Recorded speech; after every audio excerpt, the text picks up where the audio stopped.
Magandang araw mga kagabay, ngayon po April 15, 2024, araw po ng Lunes. At maririnig po natin sa ating ebanghelyo na talagang pilit sinusundan ng mga tao ang ating Panginoon. Dahil sa lahat ng mga milagro na kanyang ginawa, maraming naging tagasunod ang ating Panginoon. They recognize lahat ng miracle, lahat ng mga pangangaral at mabubuting gawa ng ating Panginoon, kaya sumunod po sila kay Jesus.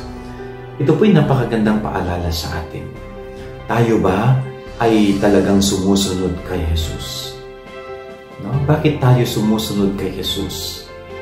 Bakit kailangan nating sumunod kay Jesus?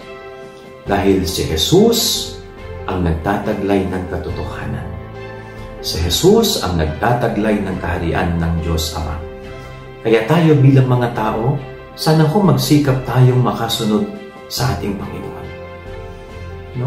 Huwag yung kung kani-kanino tayo sumusunod at pumupunta.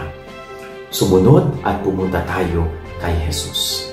Yan ang ating gabay aral ngayong maghapon. God bless po sa inyo lahat. Pagpalain kayo ng Panginoon.